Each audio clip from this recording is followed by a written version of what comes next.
परतूर तालुक्यातील अकोली ग्रामपंचायतमध्ये निकृष्ट दर्जाच्या आणि कागदोपत्री दाखवलेल्या विकास कामांच्या नावाखाली जवळपास 24 कोटींचा भ्रष्टाचार झालेला असताना जिल्हा परिषदेचे अधिकारी आश्वासनाशिवाय कुठलीच कारवाई करत नसल्याचा आरोप करत ग्रामस्थांनी न्याय द्या म्हणत जालना जिल्हा परिषदेवर मोर्चा काढला आहे।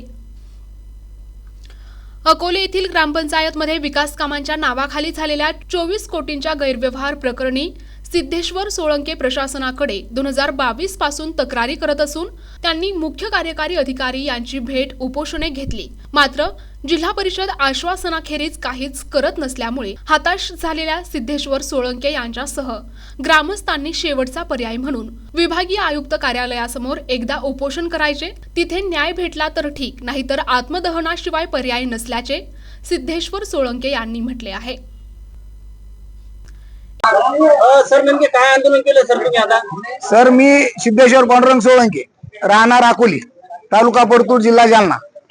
आम्ही 3/3/2025 रोजी या भ्रष्टाचाराची चौकशी करण्यात यावं याच्यासाठी एक निवेदन दिलं आपलं मुख्य कार्यकारी अधिकारी, जिल्हाधिकारी, पंचायत समिती, पण कोणतीही चौकशी झाली नाही। त्याच्यानंतर मग आम्ही 17/3/2025 रोजी इथं उपोषणाला बसलो मुख्य कार्यकारी अधिकाऱ्याच्या लादण्याच्या बाहेर। तर त्यानंतर आम्हाला 18/3/2025 रोजी आम्हाला एक समिती गठीत करून दिली असं एक पत्र देण्यात आलं, परंतु कोणती समिती अजून अकोली येथे चौकशीसाठी आलेली नाही। अकोली येथे मोठ्या प्रमाणात भ्रष्टाचार झालेला आहे। 24 कोटीचे काम जवळपास झालेले आहेत।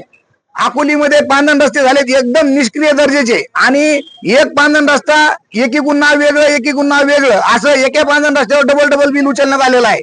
आणि 95/5चे काम झालेलेच नाहीत। दलित वस्तीचे काम झाले ते दाखवून बिल उचललं, जनसुविधाचं काम झालं ते दाखवून 95/5चं बिल उचललं, धनगर वस्तीचं काम दाखवून त्याच्यावर 95/5चं बिल उचललं, आणि जे नाला सरळीकरण ते तर कागदावर झालेलं आहे। लाखो रुपये शासनाचे आमच्या ग्रामपंचायतनी लुटून घेतलेले आहेत। कोणत्याही प्रकारचं करोडो रुपयाचा भ्रष्टाचार आहे। 15 वित्त आयोग मधून तर आतापर्यंत कोणतं कामच झालेलं नाही। त्याचे फक्त बिल जोडणे आणि बिल उचलून घेणे। वित्त परत परतूर पंचायत समितीचा शेष भरपूर प्रमाणात अकोलीत टाकून त्याचे पैसे न काम करता उचलून घेतलेले आहेत। आमची मागणी एवढीच आहे की याची योग्य ती प्रमाणात चौकशी करण्यात यावं आणि त्याच्यावर योग्य ती कारवाई करून अहवाल देऊन चौकशी करण्यात यावं।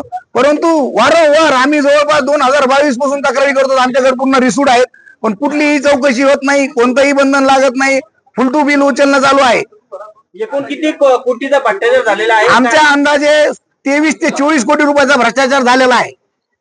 आता मागणी काय तुमची? आता आमची मागणी एकच आहे, फक्त योग्य ते शासनाचा जो पैसा आलेला आहे तो गावात वापरला की नाही वापरला याची चौकशी करून अहवाल देण्यात यावं, आणि जर नसला गेलेला तर त्याच्यावर योग्य ती कारवाई करण्यात यावं। तुम्ही एवढं आंदोलन केलं, उपोषण केलं, निवेदन दिलं, अगर आता इथून पुढे चौकशी नाही झालं तर इथून पुढचं आम्हाला संभाजीनगर, छत्रपती संभाजीनगर येथे आयुक्त कार्यालयासमोर जाऊन उपोषण करावं लागेल, आणि त्यानंतरही नाही झालं तर आम्हाला आमचं आत्मदहन करावं लागेल। याच्याशिवाय काही पर्याय नाही। शासन त्याच्या जागा होत नसेल तर आम्हाला आत्मदहन करावं लागेल। परस्पर लाभ घेतल्यामुळे आणि जे काही शेतकरी आहेत शेततळ्याचा, विहिरीचा परस्पर लाभ घेतला। आता 2 शेतकरी तर असे आहेत की त्यांना माहितच नाही त्यांच्या शेतामध्ये शेततळ झाले। पूर्ण लाभ घ्यायला गेला तर माहित झालं की माझ्या नावावर तर आधी शेततळ उचललं, पूर्ण 3 लाख 4 लाख रुपये उचलून घेतले। म्हणजे अशा प्रकारचा भ्रष्टाचार असा चालू आहे समन्वय। आणि आम्ही एक नाही, इथं एक आम्ही हे दिलेलं आहे, दाखल केलेलं आहे रोजगार सेवकच्या विरोधात। त्याचा अहवाल सुद्धा पंचायत समितीचा जो आमचा व्हिडिओ आहे तो अहवाल सुद्धा देत नाहीये इथं रोजगार सेवकाच्या विरोधातला, जेणेकरून रोजगार सेवकावर कारवाई होईल आणि त्याचं निलंबन होईल म्हणून त्याला लपवण्यासाठी ही सगळी घटाटोप चालू आहे प्रशासनाचं। माझं नाव सिद्धेश्वर पांडुरंग सोळंके, गाव अकोली। NTV news Marathi, Partur, Jalna.